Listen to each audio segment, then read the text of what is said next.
little inkling of what decks we're going to be seeing as well. Henry looks like he might be running it back running it back. with the Dreepies and the Dracloak in the prizes. We do see a Fighting Gong and a Soul Rock there. Looks like our players are getting ready. So here is our fist bomb. Our Swiss round 4 feature match is getting started here in Gdansk. Andrew Elliott's going to kick us off, and he has that Lunar Tone in the active, and there is the Fighting Gong.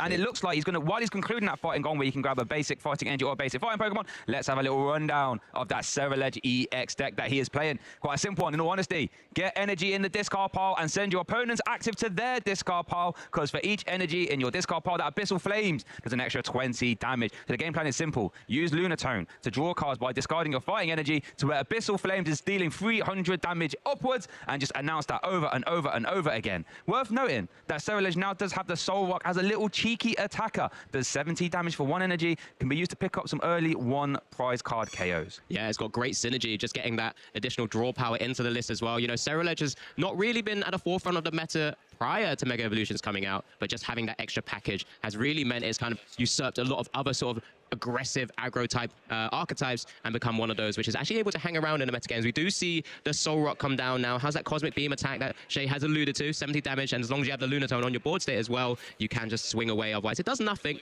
But when the majority of the board you're probably going to be facing up against on Henry's side generally has 70 HP or lower, it allows you to start just initiating a bit of a price race when you can. But this is the other important bit. Has to Ultra Ball away a Ceruledge EX, but you have to get those Char Cadets down, Shay. Otherwise, you ain't swinging too much damage anytime soon. Nope, you can't Cosmic Beam for the whole game, I can tell you that for free. Now, worth noting, this is like a costly discard, but I think Andrew has a sneaky good supporter for this situation as he shuffles his deck. That Carmine, now it's a supporter card that you can use on your first turn going first.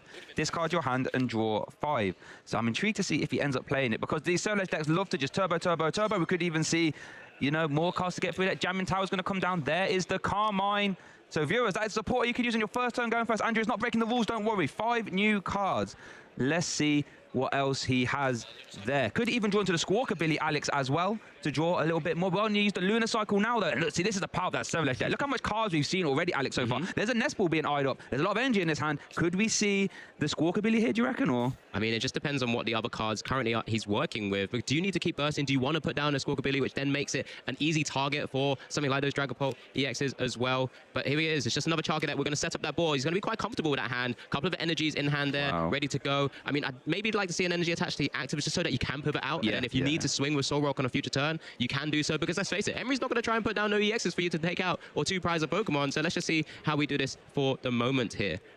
Doug is going to shuffle up the deck. Worth noting, Andrew does play the Jet Energy to maneuver around the active. However, that only counts as colorless. That doesn't actually help us out with any of the attack cost as well. So we are going to see the deck being shuffled. We are going to see a turn attachment to the active the bench Char Cadet, and now it is over to Henry. Let's see what he's working with. Going to start the turn off immediately with that Buddy Poffin, and you search your deck for any 2 Pokemon that have 70 hit points or less. And Alex, while he does that, why don't you take us through Henry's deck, Dragapult Dusknoir? Yeah, absolutely. It's a deck we've already seen win last weekend as well, but it's a deck which does have to take a bit of a slower approach at times, but you are working with a lot of single prizes to begin with. You're using things like the Buddy Poffin to get those Dreepies down, and then you evolve them into the Dracloaks, so you can start recon directives, start seeing a lot of cards through your deck, and then that way you eventually burst into your Dragapult EX. With that, what we've always discussed for quite some time now, arguably one of the best attacks in the game, Phantom Dive, 200 to the active, 60 damage counters, however you like, to your opponent's side of the board. Then, when you combo that with things like the Cursed Blast ability, Dusknoirs and Dusclopses, you really start to really manipulate the board, and often what we see with the Dragapult EXs, especially in the hands of very top players, is how they manipulate the board in a way where they're taking multiple prizes in a single turn, and that's what we're going to keep an eye out for here. One of the first key things to try and slow the game down so that you can get into the game, though, is that Badoo, which has been so important. Look at it, shining its way onto the board. It's got its own nature. It doesn't even need that tool attachment like it normally does. But there we go. That's an Itchy Pollen, and I'm sure we're going to see quite a bit of that across the weekend, as we have done in recent times as well. Yeah, that Badoo is glistening. It is gleaming, and is swinging for 20 damage. Its Lunar Tone is weak to grass. Item locking, Andrew can't play any item cards. However, we are going to see a Lunar Cycle here, and we are going to evolve benched Ceruledge. Draws into the A-Spec, that Legacy Energy. So let's see. Andrew would love to try and KO this. But as you say, with the energy getting attached to Ceruledge, not Soul Rock, if we are going to attack this turn, it would have to be Abyssal Flames. Can still maneuver out the active. However, you don't want to use your Legacy Energy just to get out the active spot, though. But it looks like if he wants to attack, that might be what we have to do. That Legacy Energy, remember, folks, that is an A-Spec. You can only play one of those in your deck while it is attached to Pokemon. Gives up 1 less prize card. But we're going to see a Carmine here, though. Yeah, it was one of those awkward scenarios because prior to the previous hand where he actually ultra balled again, he had double energy in hand. Yeah. So he could have found a way maybe to maneuver in a point where he doesn't have to, unfortunately, potentially waste a legacy energy, because it is one way to kind of almost cheat the game. Yes, right? 100%. You're forcing your opponent to have to take additional prizes because of the word texting on the legacy energy. Well, yeah, but the other way to actually also kind of cheat the game that Ceruledge has been so good at, it uses cards like Briar as well. But here we are, we do have the Ceruledge EX in the active now, doing plenty enough damage to take out this Badoo. And there it is, first prize being taken of this stream here in Gdansk here. It's on Henry Brand to try and stem the flow a bit, because we're going to still need to work into those drag close before we even get to those Dragapult EXs, Shay. Yep, 100% legacy energy did get discarded, but that's what you need to do if needs must. And it looks like it's over to Henry now. Has promoted the Latias, yes, but thanks to his ability Skyliner, we'll be able to retreat for free. Gives all your basic Pokemon a free retreat cost.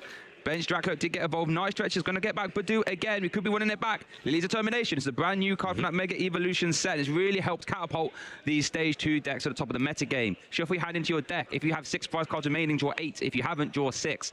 Long-term viewers, remember Cynthia back in the day? This is strictly better than Cynthia, and it really helps these Stage 2 decks, right, Alex? Yeah, absolutely. It's probably one of the most important cards that have come out of Mega Evolutions. It was the one card where a lot of people were saying that should be on your buy list if you're going to want to continue playing the Pokemon TCG. This is before, of course, we saw some other decks kind of come through the weeds, like the Mega decks that are coming. But Lily's was the most important thing because it's just so powerful, especially we know that there's so many Stage 2 decks right now, and that's where we're seeing it to full effect, as we do see the first Recon Directive here as well.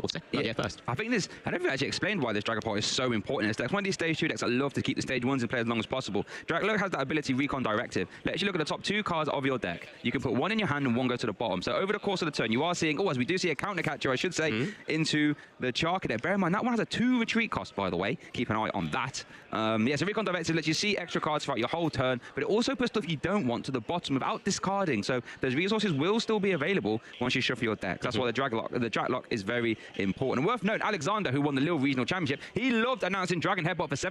So we could be keep an eye on that coming up at some point as well. I think given the choice, he wouldn't have. But when needs must, right? When needs must. Right now, of course, with Henry also having that Latias EX on the board as well, he does have that Skyliner ability, allowing you to free retreat with your basic Pokemon. It's gone straight back into Badoo, and there it is. Second Itchy Pollen there, as we do set up 2 Dracloaks with 1 energy each. But it's over to Andrew to continue applying pressure. Does have the fighting energy to continue Lunar cycling. Does have the Ceruledge and a fighting energy in hand as well. We know that a couple have been discarded. It's actually quite nice just being able to see the raw copies of that. There is Ceruledge Evolution. There is a fire energy as well.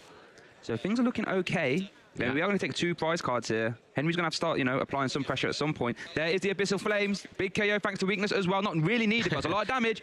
And Andrew takes 2 prize cards. However, Dragapult EX is a comeback merchant deck. It loves to come from behind. So you can activate cards like Counter Catcher and make those Ionos really stick to your opponent. Is over to Henry here. Would love to announce Phantom Dive this turn. Let's see if he can manage it. Yeah, we'll always start with that Latias EX in the active. As Rian mentioned, Skyliner, fantastic ability. We're going to see that, I'm sure, across this weekend as well. Nestball kicking us off now. Can get other cards like the Pheasantipity to continue drawing, another staple in a lot of these types of decks where you just need that flip the script. You're going to try and turn the game around with that fantastic ability. Draw 3 cards if a Pokemon is knocked out in your opponent's previous turn, and then that gives you a chance to maybe draw into the key pieces you need. Does have the energy, so does have a Dracloak ready to go, and just needs a Dragapult EX. Iono as well to slow the game down on Andrew's side, down to 4 for considering he's taken 2 prizes so far.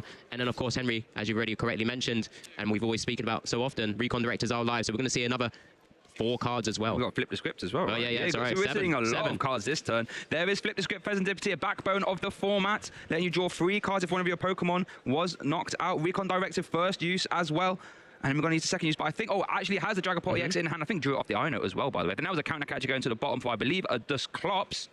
Wow, so this is interesting. The Dusclops, Curse Blast ability, you can KO itself, sad times. However, you can put 5 damage counters on one of your opponent's Pokemon. If that's not enough, evolve into a Dusknoir. That can do 130 damage by KOing itself, meaning that Phantom Dives can really start to take some 3, 4, maybe even 5, or you know what we saw last weekend, a 6 prize card total. Keep an eye on that. The more Curse Blast Henry has developed, the more shenanigans he can pull out of his hat. However, we are going to see the retreat into Latias EX. There is the Phantom Dive, 200 damage into the active. And Alex, where do you think this 6 damage is going on the bench? I mean, you're going to have to start setting on the board. You know you've seen 2 Ceruledges already on the field. One, I think, is still in the discard pile as well for Andrew. So maybe you start to try and spread the damage a bit. But at the same time, it's 2 Phantom Dives to be able to start spreading onto the little ones. But this is probably a little bit more the right direction here, because you're going to have to take out those big attackers. Ceruledge needs 15 energies in the discard pile to deal 300 plus the 30 of base damage on it to actually take a 1-hit KO on a Dragapult EX. So that typically means this Dragapult EX should stick around for a little bit. So Yes. you might be able to sort of claw away a couple of attacks off, because we do see the Carmine coming down, 2 energies more going to the discard pile now. And the Briar as well, so keep an eye on that. Now, we can power pad it back in, obviously wasn't going to be useful for now, but that Briar is a card, the Ceruledge. Why are we wincing, Alex? What have we? I would have liked to have seen a fighting energy. I'm not too sure I saw one in hand there to Lunar Cycle anymore. Sometimes, sometimes that decision to make, as we do get a counter, it looks like 4 energies plus the Legacy. Oh, sorry, 5 energies with the Legacy 5 at the moment, so it's 100 plus the 30 active. Oh, does have the Night Stretcher, so continue cycling through. Not ideal. Sometimes you have to make that decision between Carmining or even using Lunar Cycle first. Yep. But here it is. Ooh. Careful. Yeah, 1, 2. And that's the third, we're all good there. Got a Vessel, so we can continue putting some more energies into the discard. Now it's just finding the right pieces, because you want to try and keep hold of those fighting energies to keep drawing your way through, and then maybe just start to try and two-shot this Dragapult EX. Worth noting, Andrew does play the Mist Energy. And that stops all effects of attacks done to the Pokemon it is attached to. That will stop Phantom Dive damage. Now, do you think he's going to try and utilize that to try and protect a bench Pokemon, Alex? You often try to where you can. It is just a one-of in his list. But the issue, concern right here, right now is he's already got 6 damage counters on that Ceruledge EX. When you start to maybe try and protect it and put a Mist Energy on it now, it's usually going to be a target when it's going to be counter catcher up or boss ordered up and try and start to take a multiple prize knockout from Henry's side when the opportunity can present itself. So it's going to be maybe trying to protect one of the other Pokemon. It looks like he's making a decision here to the active. This is the one way to do it, because it's already taken 210 damage. This is one way to try and just prevent that a little bit. It doesn't stop Curse Blast though. It's just effects of attacks, and that's the worrying thing at the moment.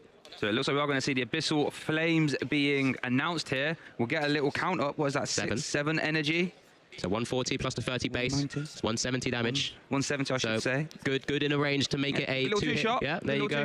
It's a start. So if you're wondering why did he put the Mist Energy on the active, it's so what these Dragapult decks love to do is be efficient with their damage. Oh, was that just... I think it's just double checking how much HP is still remaining. So one thing these Dragapult decks love to do is be really efficient with their damage. You know, try and use a counter catcher to try and KO this Ceruledge while it's on the bench while attacking something else. Mist Energy will prevent that, forcing Henry to be a little bit more awkward with his damage. So it is going to kick the turn off to Henry though, start the turn off with an Ultra Ball, and it looks like could be eyeing up the Hawlucha perhaps. A flying entry.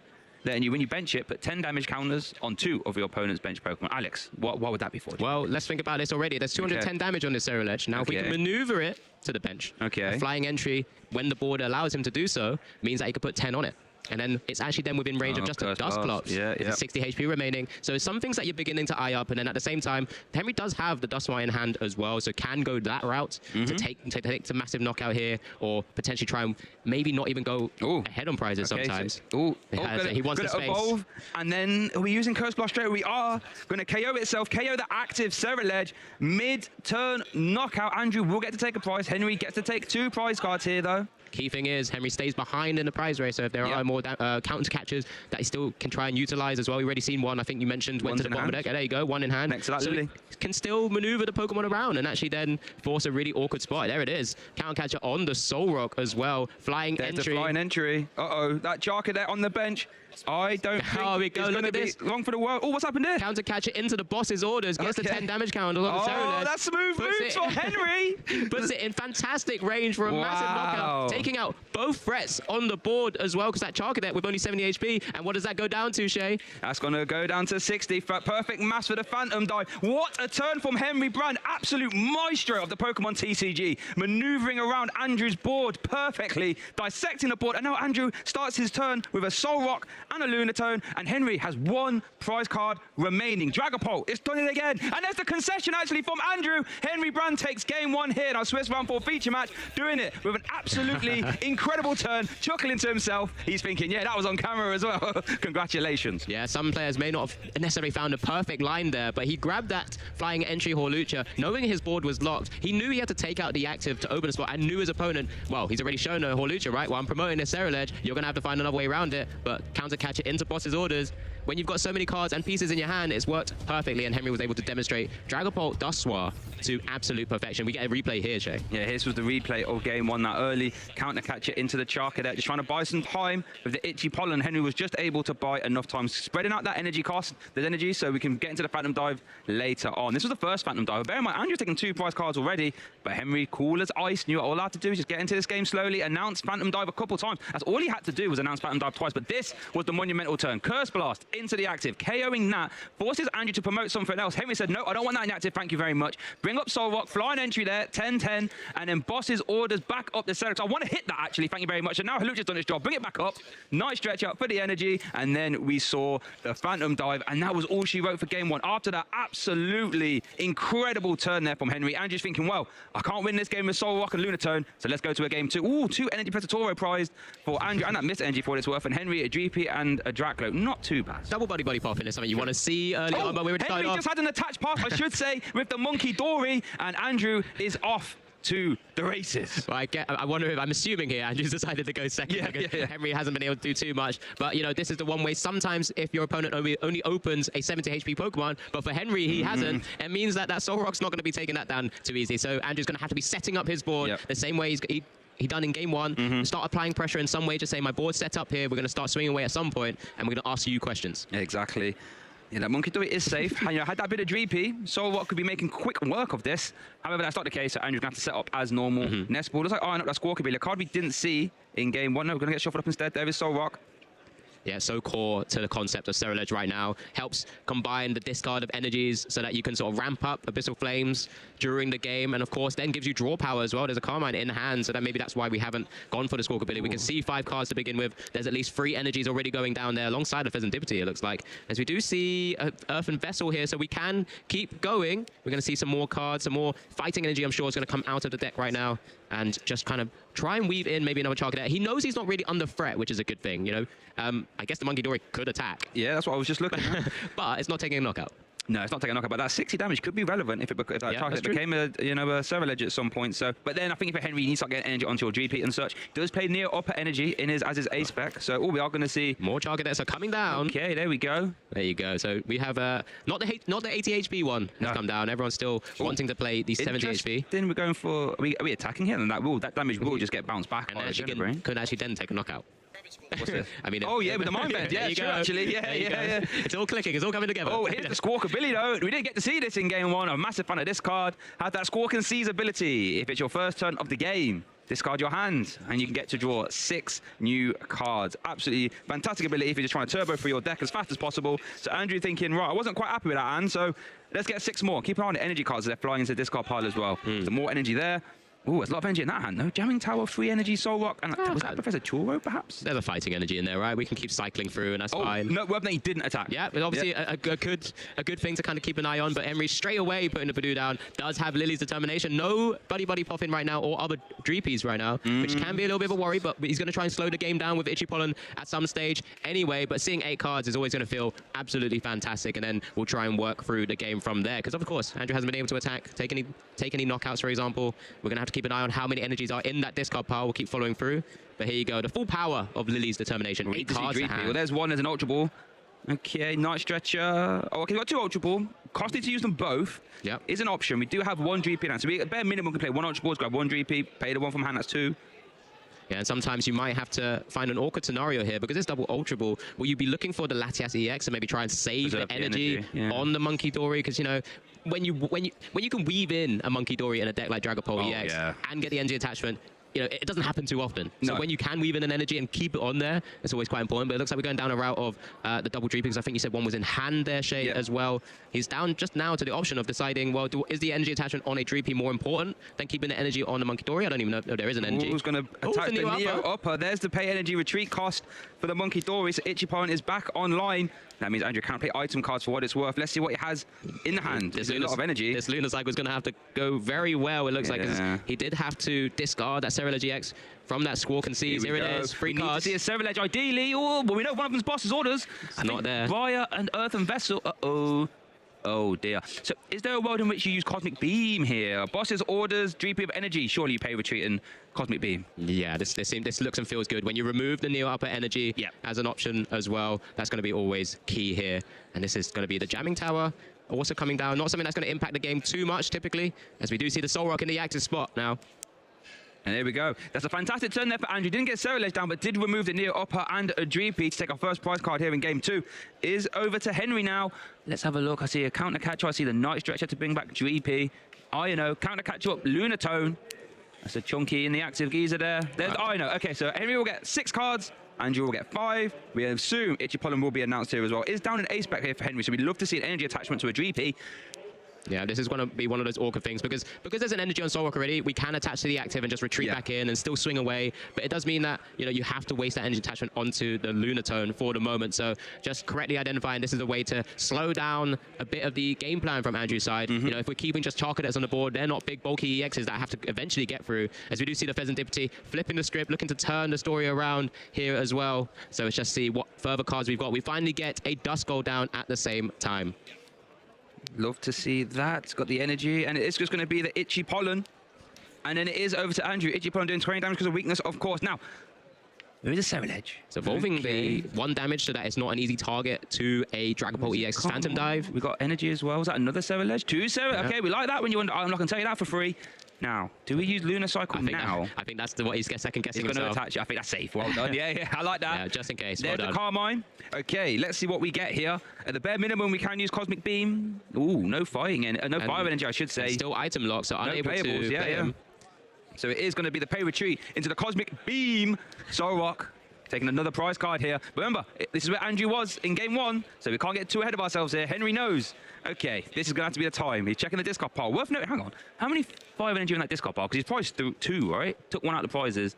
Keep an eye on that. Night Stretcher might be very important just to try and get those 5 energy back. It is over to Henry now, though. He's going to have to promote a Pokemon. Ooh, we haven't got Laias yet. Got to be a little bit careful. It is going to be the Jackalope.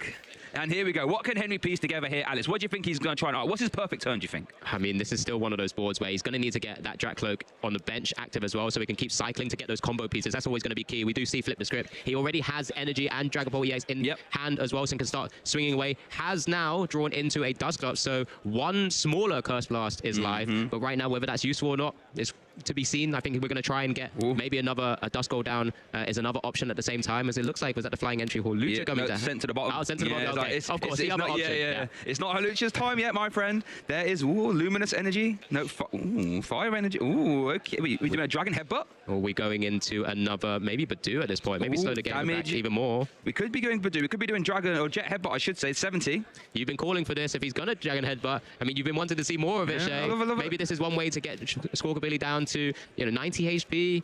This is, again... It's close blast range. Exactly. It's one of those things where that's why it's always scary to put down Squawkabilly in a matchup like this when your opponent can manipulate the board. But at the same time, if you get an attachment onto the Squawkabilly, you're not attaching to the Ceruledge, which means your maximum going to be doing is 70 damage next turn.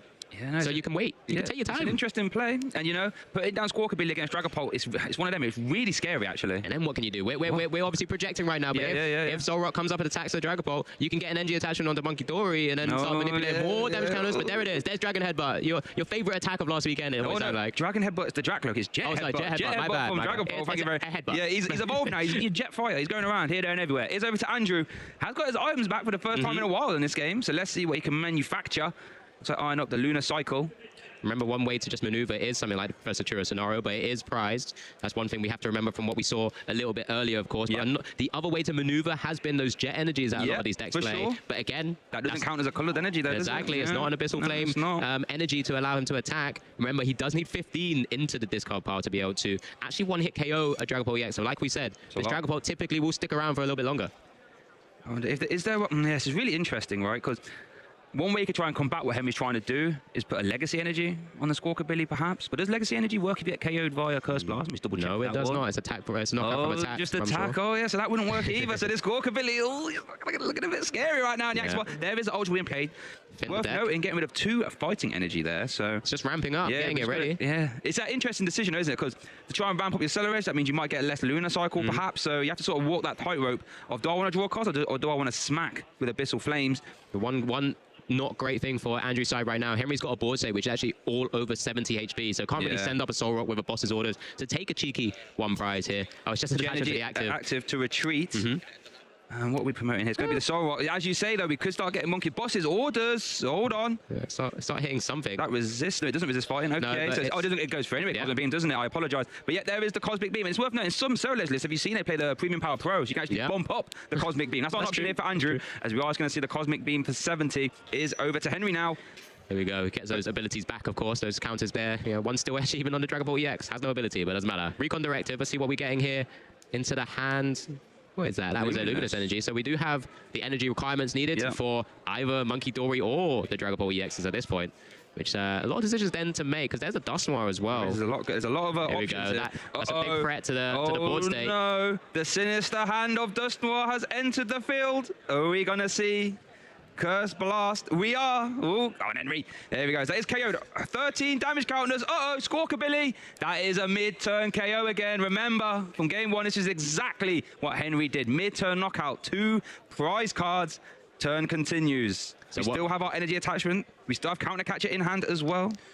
Henry's still got to be wary of ever going down. Orders. Into Lunatone, Alex. That's going to be a KO. We have Monkey Dory live. Oh no, it's not, because damage has been removed. I so apologize. Again, it's setting up the board state, and knowing again, Andrew can't really get an attachment on Ceruledge and Lunatone to be able to pivot around. So awkward, isn't it? It's just, even if I just Jet Headbutt. I see the dragon. Yeah. I say dragon is a headbutt. He's headbutting here, there, and everywhere, right? Easy mistake to make. Not all birds will keep you on the straight and narrow. Keep me honest. But there you go. Going down to 20 HP remaining means that it's just like an easy target. At some stage, when I need to take a small single prize knockout, it's there, it's waiting, it's not going anywhere anytime soon. So what it says is, if you dare leave damage counters on me, my Monkey Dory's going to KO you, Lunatone. Yeah, it could be Monkey Dory, it could be the Fandom Dive, you know? And I can work my own board when I need to. Henry's still got 4 prizes to take. That's a guaranteed one already. Hold on a second. Is there only 1 fighting energy in that deck? Oh, here we go. It's there's no fire in the hand. How many Night Stretcher in that deck? Hold on a second, Andrew. How much Night Stretcher are there? I need to see. We haven't seen too many get discarded, I don't think. That deck's not that big. He's going to fail the search. Surprised he didn't take it anyway. Maybe his hand is going to discard anyway. Alex, I don't think I saw that many Night Stretcher there, you know. Well, we'll keep an eye out. The reason why I'm worrying about this, because if there's no 5 energy in the deck and in the hand, Abyssal Flames will not be live unless we see some Night Stretcher action. There's and that would be devastating. Oh, okay. Once to the active. Okay, here's Professor Research. All right, let's see what we see here then. This could be a really big turn. Night Stretchers would be nice, just so we can start getting those fire. There's one. Legacy. Oh, I think I saw 2 Night Stretcher and Legacy. Okay, it's fine. Abyssal Flame is still online. I did try to tell you. You did. I was just a bit worried, Alex. I mean, certainly something to be tracking throughout, especially if the opponent is going to be looking to see where all those energies are, looking at the decisions your opponent's making. Sometimes that's the poker face. Sometimes you have to play. There it is. Night Stretcher's gone for the Ceruledge. I guess you could be thinking I might take one out of the prizes. There is 2 currently there still. There is the Lunar Cycle. You got to find those prizes first. Yeah, that's a great point. You're not going to get no easy prize cards now, Andrew, especially if you're announcing Cosmic Beam. I can tell you that for free.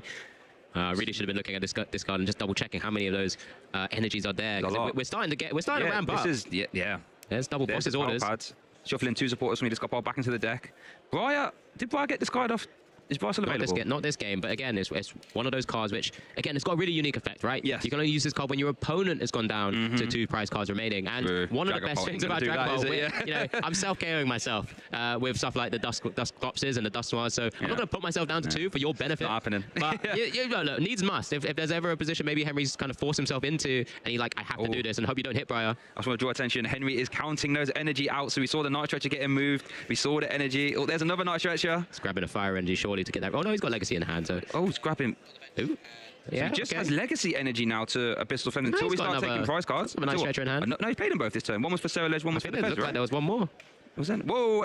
Okay, and the pass. So we're not going to use any Soul Rock action. I mean, I quite like this. I don't mind it, yeah. Because the 70 might not be that important, especially if I can get a 15 into the discard pile. Anyway, saying that if you're going to take some prizes here, Henry, I'm going to start swinging away, and I'll have some draw power on the board state as well. I'm sure we'll keep an eye on exactly how many energies on there as well. It's one of those things that... Can't count that. He's going too quick, You know, we used to have our Lost Zone counter, remember? Maybe we need to start thinking about it on there. 6, 9, 12, 14. So one with the active. More, and Abyssal Flames is 1 hit KOing Dragapult EX. Oh, so my goodness. Henry's going to have to start setting up the board where he's got double sort of ready to go. So that's one thing that Andrew can't really do, is actually take out 2 of them in one turn. No. But this is where Henry's going to play out his hands. He's got that wonderful inclusion of the Hilda as well, search your deck for any evolution Pokemon, and an energy card, and that's any energy card, which has always been so important, especially when we start to see things like the Neo Upper comes into the deck as well. But it looks like here he's just deliberating exactly the route he's going to take here. Dragapult currently in the front of the deck search. It's going to go for that Dusclops and the Luminous Energy as well. You know, you can prep that one of the attackers, because right now they both have a basic energy on them. No, that's a Dreepy. So he does need to get that attachment to one of the Pokemon. Flight injury. Oh dear, 10 damage. You know that 10 damage brings Serendipity into range of Phantom Dive. So keeping our counter catcher is being eyed up as well. Gonna bring that into the active. Some more multi-prize shenanigans I think is happening this turn. Alex, we can't take all 4 this turn though, I think. Right? We're not all 4 gaming, are we? We can go down to 1 remaining, and then there's just a Soul Rock sat waiting, because you can sort of put the damage counters on it, and unless it gets lifted off with Professor Churro scenario, it's always going to be on a target for a future turn. So what you're saying is if Henry can announce Phantom Dive twice, he wins this game pretty much. Potentially here, Yeah. and this is where you've got to make that decision to evolve that Dracula, because I guess with Andrew's board or Andrew's deck, typically you do not disrupt your opponent's hand. No. So then that way you can just you can play as you want to, really. I think it is just going to be Phantom Dive into the active KO there. It looks like Lunatone is getting sent to the discard pile, so I think we have 2 damage counters left to play with. 4, I should say. It was 2 to KO the Lunatone, I apologise.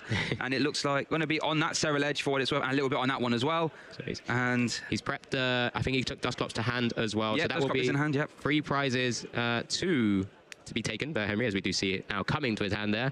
And I mean, you'd have to imagine Andrew's going to be taking a knockout here, so Henry won't then be able to use Dusclops either, because both players will be down to 1 prize, and then it's just going to be down to Henry to actually take this final prize here, because the Legacy Energy a little bit less useful now, because that's reducing it to 1 prize, but that's not the biggest problem in this moment here. As we do now see, I think this is going to be the first time we're going to see a massive knockout on a Stage 2 EX Pokemon. First time we see Abyssal Flames this game. Game 2. Oh, yeah. No, we saw it against Badoo's. Badoo's were over KO'd. No, this exact game. Game 2. Sorry, Game 2. Yeah, we saw it in Game 1. Game 2. It's been Cosmic Beam. Oh, Sorowat's been getting involved. Yeah. Fighting Gong's going to conclude. But yeah, I think without any hand disrupt, if Henry can just announce Phantom Dive, the Solrock on the bench is the biggest target. It's the biggest target, whether there's a boss's orders available in Henry's list. Oh, he does play bosses. 3 copies of those. I think he took one out of the prize cards, actually, right? Yeah, there's going to be... There was one in the prize cards. So Henry's there, sitting with it, pretty much ready. I know he's got Dragapult. Gets his full art. I just saw it at the back. Yeah, but there's a big Abyssal Flames. I think, no, goodness gracious, that's a big knockout. As that Dragapult gets sent to discard pile. But Henry Brand, do we have energy? Do we have Dragapult? Do we have boss's orders? They are the questions for Henry to answer. If he does, he wins this game this turn. If he doesn't, then Andrew will win 1 prize card apiece. Pheasantipity is live. Ultra Ball Counter Catcher's not live right now. Or Hilda, I should say. Oh, we have 1 use of Recon Directive. Remember, Surely has it in the Neo Up already went down. It has. Monkey's actually had 2 Luminous attached. I didn't see any Psychic Energy in that deck. Is there 1 in hand? Or Luminous? That's what we're looking for. Hold on. Keep an eye out for... Oh, there is. Blood Moon Ursaluna. That gets there as well. Boss's orders. Blood Moon attacks for 0 energy. And Henry Brand takes game 2 here in our Gdansk round 4 feature match. Fresh off his top 8 placement in Lille. Going to that perfect 4-0 record, trying to advance his way into phase 2 and beyond. Yeah, I think you just saw when we came back to the screen of Henry that he had a big sigh of relief that he had the pieces still remaining in the deck. Blood Moon Ursaluna, a fantastic inclusion. We do get to see a replay of the whole game, though. This game 1, Shay. You know, Henry just kind of was able to set up behind the Badoo, just keep locking things out, but start putting quite relevant 10 damage from the Itchy Pollens pretty much around the board.